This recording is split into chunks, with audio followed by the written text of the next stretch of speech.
Jean chapitre 21.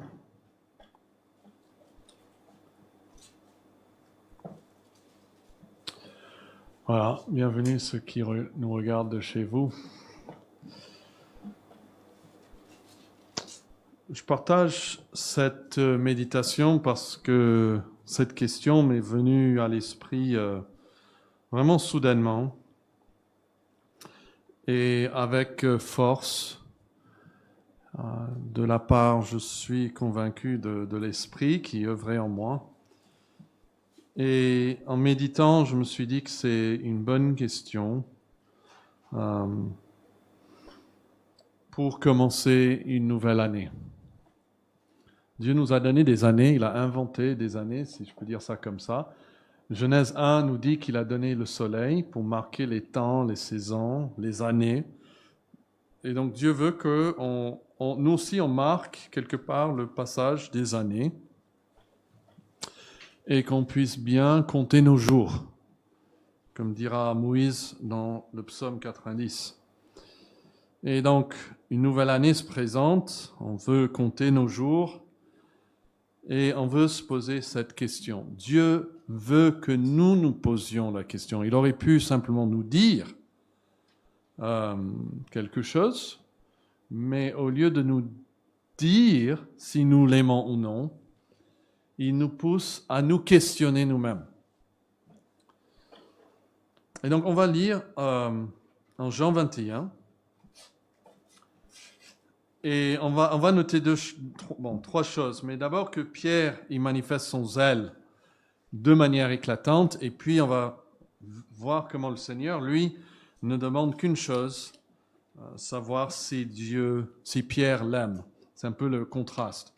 Donc, d'abord, nous allons voir comment Pierre, il manifeste son zèle de manière vraiment éclatante. En Jean 21 et verset 1, notez le rôle de Pierre dans ces versets. Peut-être vous connaissez déjà cette histoire, mais notez quand même ce qui est dit par rapport à Pierre. Jean 21. Après cela, Jésus montra encore aux disciples. Jésus se montra encore aux disciples sur les bords de la mer de Tibériade. Et voici de quelle manière il se montra. Simon-Pierre, et puis avec lui il y avait Thomas, appelé Didyme, Nathanaël de Cana, en Galilée, les fils de Zébédée, les deux autres disciples de Jésus étaient ensemble. Simon-Pierre leur dit, « Je vais pêcher. » Et ils lui dirent, « Nous allons aussi avec toi. » Notez le rôle de leader ici que prend Simon-Pierre et comment les autres le suivent. Vous voyez ça presque naturellement. Simon-Pierre leur dit, voilà, moi je vais faire ça. Et eux, ils disent, bon, on va avec toi. Et donc, ils sortirent et montèrent dans une barque. Et cette nuit-là, ils ne prirent rien.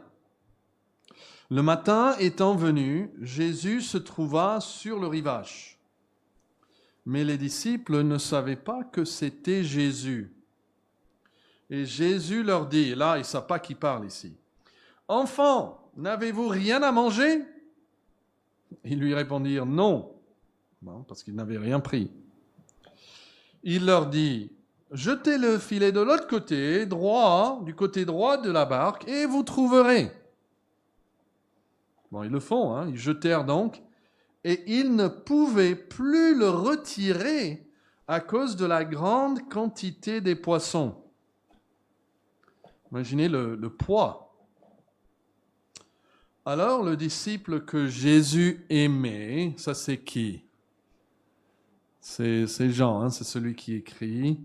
C'est par modestie, il ne se vante pas ici. De dire qu'il était aimé, c'est une grâce. Mais il parle de lui-même. Et il dit à Pierre, c'est le Seigneur. Et Simon-Pierre, dès qu'il eut entendu que c'était le Seigneur, mit son vêtement et sa ceinture, car il était nu, et se jeta dans la mer. Alors, Certainement, il n'était pas nu complètement, mais s'est déshabillé pour travailler et pour voir le Seigneur. Il veut mettre sa robe. Mais remarquez comment Pierre se distingue des autres disciples. D'abord, c'est à lui que Jean s'adresse pour révéler que c'est le Seigneur. Comme si Pierre demeurait naturellement celui qui dirige, qui supervise, même les aspects les plus techniques et pratiques de la pêche. Et puis Jean identifie le ressuscité, donc il s'adresse à Pierre, le reconnaissant implicitement comme le leader. Et puis dès que Pierre comprend qu'il s'agit du Seigneur, qu'est-ce qu'il fait ? Il agit immédiatement, vous voyez ça ? Et de manière impulsive, il abandonne le bateau, il laisse ses compagnons derrière lui, il se jette à l'eau pour rejoindre Jésus seul à la nage. Et une fois encore, on voit que Pierre agit de façon isolée, mu par son zèle, son désir ardent, d'être le premier auprès du Seigneur, sans attendre les autres, sans chercher à agir de manière collective. Et je pense que c'est révélateur que le prochain verset, le verset 8, notez-le, il commence par l'expression « les autres disciples ». C'est comme si le récit distingue désormais ces deux groupes. Il y a Pierre et puis il y a les autres disciples. Et cette séparation narrative, en tout cas, souligne combien Pierre se démarque des autres par son initiative et son tempérament. Bon, on dirait presque fougueux, mais il avance seul ici, tandis que les autres demeurent ensemble, ils vont être fidèles à la tâche commune, ils vont venir ensemble. Donc vous voyez, même dans cette scène de reconnaissance du ressuscité, Jean est le premier à reconnaître que c'est Jésus, mais ce n'est pas Jean qui saute à l'eau, c'est Pierre qui continue d'agir de manière passionnée, spontanée, et parfois même au prix de la communion, la collaboration fraternelle. Donc qu'est-ce qui se passe ? Regardez verset 8, Jean 21, verset 8. Les autres disciples vinrent donc avec la barque, tirant le filet plein de poissons, car ils n'étaient éloignés de terre que d'environ 200 coudées, à peu près 100 mètres de loin.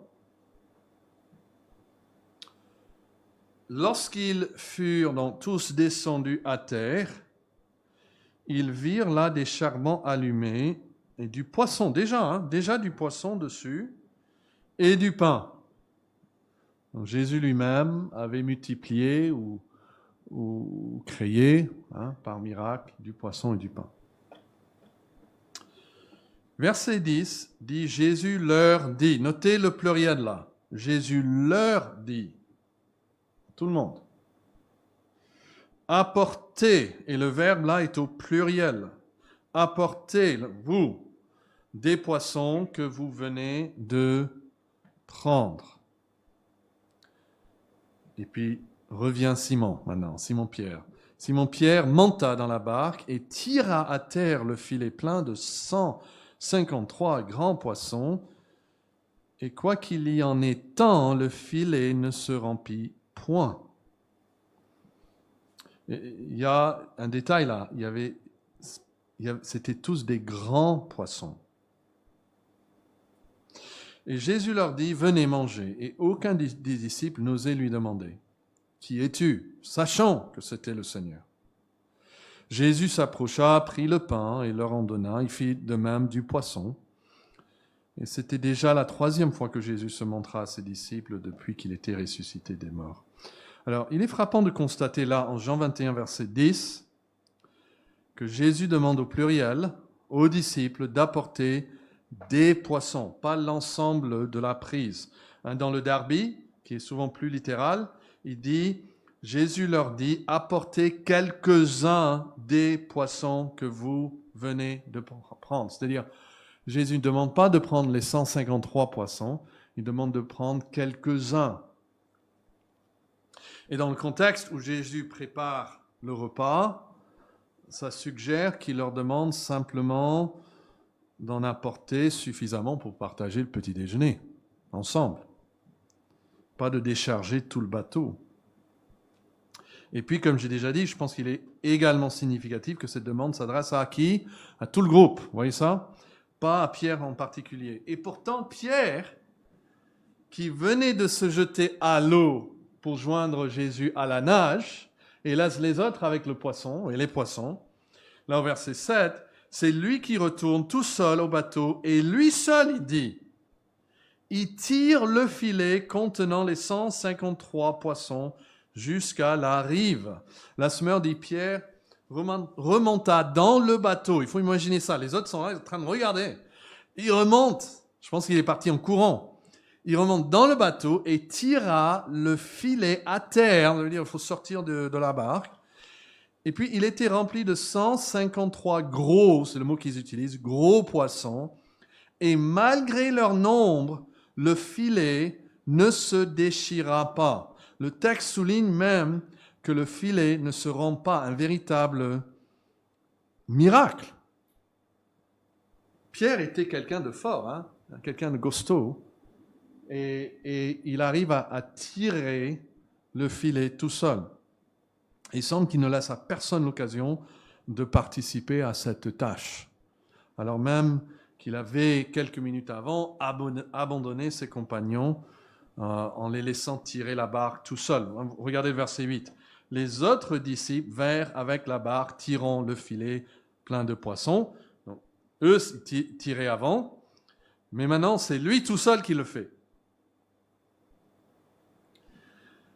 Alors, en lisant ça, on a l'impression que Pierre est maintenant de retour dans le jeu, si vous voulez.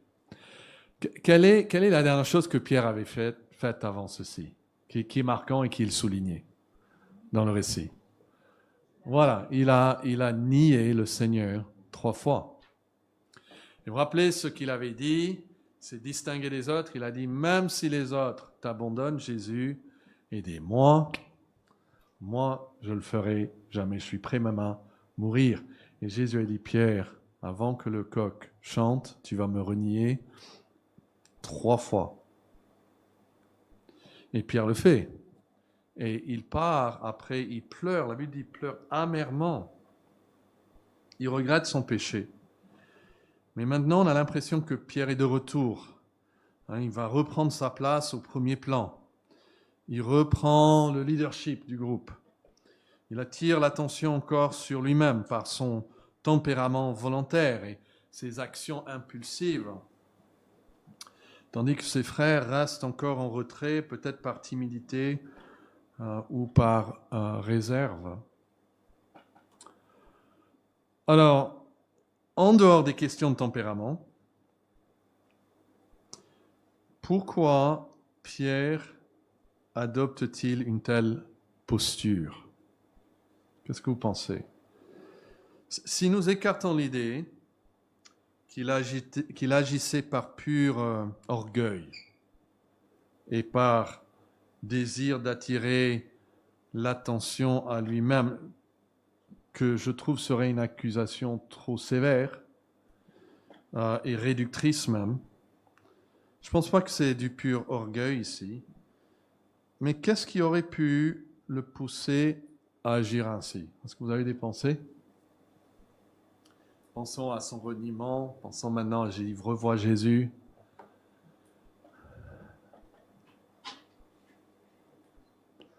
Le texte ne nous dit pas, mais on peut imaginer, il est un homme comme nous. Hein? Pardon? Il veut racheter ses fautes. Oui, il avait pleuré amèrement.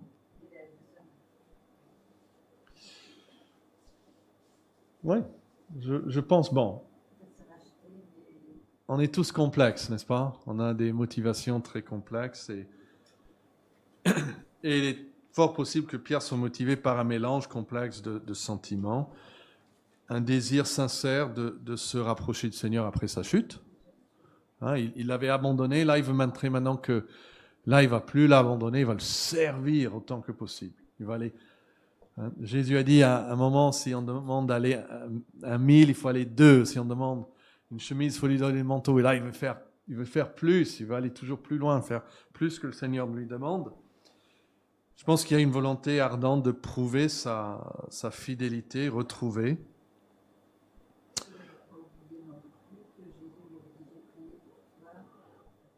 Oui, oui, oui, oui. Oui, il a dit même montrer sa reconnaissance, sachant que Jésus lui a dit qu'il allait prier pour lui et il avait même prophétisé qu'il serait rétabli. Hein. Oui, et donc peut-être une forme d'empressement maladroit à réparer ce qui a été brisé. Quand on a brisé une relation, on veut la réparer, parfois on fait des choses qui sont un peu maladroites, mais c'est notre manière d'essayer de régler les choses. Donc, après avoir renié Jésus, Pierre, il porte sans doute en lui cette tension intérieure. Il sait qu'il a un amour authentique, il le dira même à Jésus. Il aime son maître, mais certainement il y a mêlé à ça la honte de l'avoir trahi. Et dans un tel état, je ne pense pas qu'il soit surprenant qu'il réagisse de manière presque excessive, comme s'il voulait montrer, peut-être montrer surtout à lui-même. Parfois, on essaie de se convaincre nous-mêmes qu'il est encore digne d'être disciple de Jésus. Et son geste, je pense, ne doit pas être interprété comme une démonstration d'orgueil, mais comme une tentative désespérée de combler le fossé qu'il ressent entre lui et Jésus. Il agit vite, il agit fort, il agit seul, comme si l'intensité de son action pouvait compenser pour la fragilité de son cœur. Il veut rattraper ce qu'il croit avoir perdu. Et peut-être il espère que ce qu'il a fait pourra simplement être oublié et on pourra reprendre un peu comme avant. On pourrait appeler ça l'autorestitution. Il veut revenir, mais il essaie lui-même.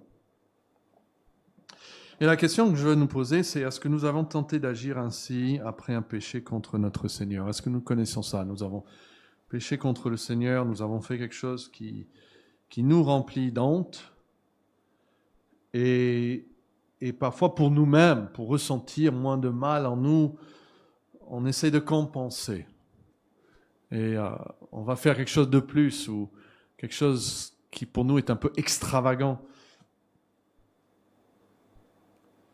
Mais ce qui est frappant, après avoir vu donc que Pierre manifeste son zèle ici, c'est que le Seigneur, lui, ne demande qu'une chose. Regardez le verset 15.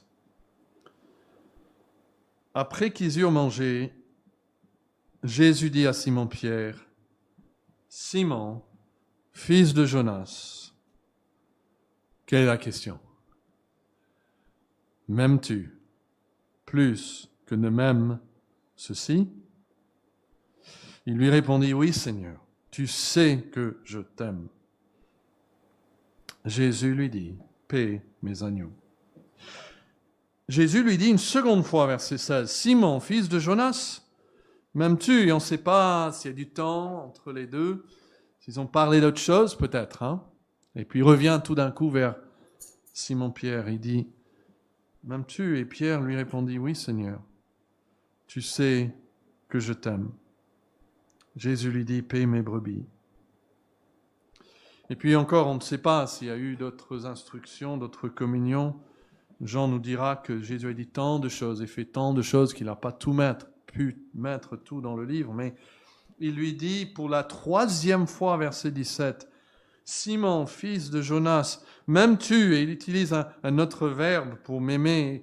Et Pierre fut attristé de ce qu'il lui avait dit pour la 3e fois, « M'aimes-tu » Et il lui répondit, « Seigneur, tu sais toutes choses. tu sais que je t'aime. Pierre n'a pas honte ici. Il sait qu'il n'est pas hypocrite. Il peut faire appel même à la connaissance absolue du Seigneur. Il dit, tu sais toutes choses. Et donc, tu sais déjà que je t'aime. Jésus voulait quand même qu'il exprime. Et Jésus lui dit, paix mes brebis. Revenez à cette première question, là, au verset 15. Après qu'ils eurent mangé, Jésus dit à Simon-Pierre, Simon, fils de Jonas, m'aimes-tu plus que ne m'aime ceci? Je pense qu'une dimension essentielle de cette restauration, si on peut le dire ça comme ça, est que Pierre doit reconnaître qu'il n'est ni exceptionnel, ni supérieur à ses frères. Il avait dit avant, même si les autres te renient, moi, Seigneur, je ne le ferai pas. Il s'est distingué des autres. Et là, quelque part, il se distingue toujours. C'est que lui qui est sauté dans l'eau pour nager vers Jésus. Ce n'est que lui que, dès que Jésus a dit quelques poissons, il saute vers la barque et il prend tous les gros poissons et les tire de toute sa force pour servir Jésus. Mais il doit renoncer à l'idée si profondément ancrée en lui qu'il est exceptionnel et qu'il aime le Christ plus que les autres. On veut se croire quand même exceptionnel. Hein? On veut se croire un peu meilleur que les autres. Et surtout, imaginez, hein, si on avait eu l'occasion de service, toutes les prises de parole qu'avait eu Pierre, ces occasions de diriger, de mener les autres. Mais Pierre finira par comprendre que ni ses actes spectaculaires, ni ses déclarations passionnées ne prouvent une dévotion supérieure aux autres. Et nous devons accepter ici au début de l'année que notre amour manque bien des choses devant Dieu. Nous devons aussi avoir plus d'humilité quand on évalue notre propre amour. Mais si nous sommes en Christ, nous pouvons quand même dire avec Pierre, Seigneur, tu sais toutes choses, tu sais que je t'aime. Peut-être pas de manière exceptionnelle, pas de manière mieux que les autres. Vous voyez, Pierre ne revendique pas cela. Il ne dit pas, voilà, je t'aime plus que les autres. Mais il dit simplement, tu sais que je t'aime. Et ça, c'est la question que Jésus veut nous poser. Est-ce que nous l'aimons? Et est-ce qu'on peut tous, ceux qui sont là, ceux qui écoutent, est-ce qu'on peut tous vraiment se poser cette question, permettre à l'Esprit de nous impressionner avec cette question, est-ce que vraiment j'aime le Seigneur Jésus? Il y a des péchés qu'on voudrait abandonner, mais pourquoi? Parce qu'on ne veut plus qu'il nous embête, on ne veut plus être humilié par ces choses. Est-ce que c'est peut-être parce que nous avons un manque d'amour pour Jésus? Est-ce que nous aimons vraiment Jésus? Est-ce que nous pensons que notre amour est peut-être mieux que les autres parce que nous avons plus de zèle? Mettons plus d'énergie au service du Seigneur. Nous prenons plus peut-être la parole que les autres. Nous avons peut-être un rôle plus important dans l'Église et donc on se confie à ces choses pour se dire, voilà, bien sûr, regarde ce que je fais. Mais vous voyez, Jésus ne s'intéresse pas à tout ce qu'il a fait. Vraiment, il veut savoir est-ce que tu m'aimes. Et ça doit être réconfortant pour tout le monde, parce que qui ici, avec l'aide de Christ, ne peut pas aimer Jésus? Vous ne pouvez pas faire ce que Pierre a fait, personne ici peut faire ce que Pierre a fait. Vous ne pouvez pas faire ce que font les autres, certainement. On a tous des rôles différents. Mais qui ici ne peut pas aimer Jésus en 2026 de tout son cœur et l'aimer plus même qu'il ne l'aimait avant? C'est ça que le Seigneur veut qu'on se pose. Et c'est ça que le Seigneur veut qu'on cherche dans cette nouvelle année 2026. Que nous aimions le Seigneur Jésus-Christ de tous nos cœurs, de toutes nos pensées, de toutes nos forces. Et puis, je vais juste clore avec ceci. C'est que la mission confiée à Pierre ne repose ni sur ses performances, ni sur une prétendue exceptionnalité.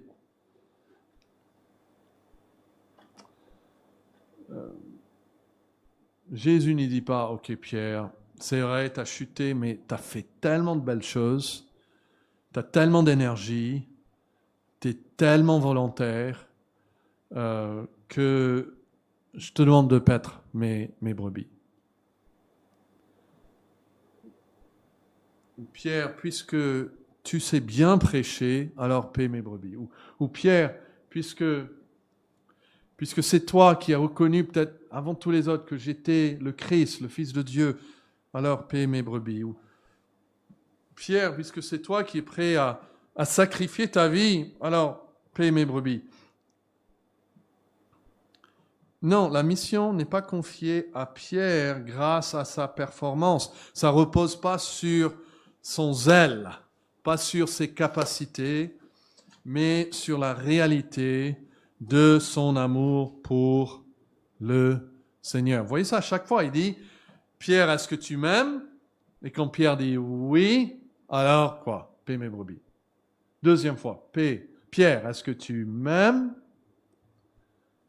Oui, Seigneur, je t'aime. Oh, d'accord. Paie ou prends soin de mes agneaux, mes petits agneaux. Troisième fois, Pierre, est-ce que tu as une affection pour moi? Parfois, on le traduit comme ça. Est-ce que, voilà, c'est un mot pour amour qui est même moins fort que celui qu'il avait utilisé auparavant. Et Pierre dit, oui, Seigneur, tu sais que je t'aime. Il dit, d'accord, paie mes brebis. C'est ça qui compte avant tout. C'est notre amour pour le Seigneur. Qu'est-ce que le Saint-Esprit dira plus tard par le stylo par la plume de Paul? C'est que si j'ai tous les dons, si je parle la langue même des anges, si je sacrifie tout jusqu'à ce que je donne tout mon argent et même mon corps pour être brûlé, mais je n'ai pas quoi? L'amour, je suis rien. Je suis rien. C'est ça qu'il cherche avant tout, et c'est ça que Dieu cherche pour nous aujourd'hui et pour cette année. Notre amour pour lui. C'est ce qu'il veut. Il veut plus un faible enfant qu'il aime qu'un puissant enfant qu'il aime à demi-cœur. Donc que le Seigneur nous aide à l'aimer de tout cœur cette année. Prions. Notre Père céleste, nous sommes bien faibles. En tout cas, je parle pour moi-même. Quand nous pensons à ton amour pour nous et du fait que toi, Père, tu prouves et démontres ton amour envers nous, en ce que lorsque nous étions encore des pécheurs, Christ est mort pour nous. Et puis nous pensons à comment nous avons prouvé notre amour pour toi en 2025 et nous n'avons pas grand-chose à dire. Nous avons personne ici à lutter contre la chair jusqu'à donner son sang, comme dit Hébreux 12. Et pourtant, tu nous aimes et tu acceptes notre amour. Quelle grâce que tu as accepté l'amour de Pierre, même que quand cet amour était imparfait, faible et vacillant. Et nous te louons de ce que tu acceptes notre amour aussi. Et nous voulons que cet amour puisse croître. Et donc nous prions que chaque personne qui écoute cette méditation, se donne le temps privé d'aller devant toi dans la prière et se poser la question devant toi, est-ce que nous aimons Jésus? Et puis, œuvre en nous un plus grand amour pour toi en 2026. Nous prions au nom de Jésus-Christ. Amen. Et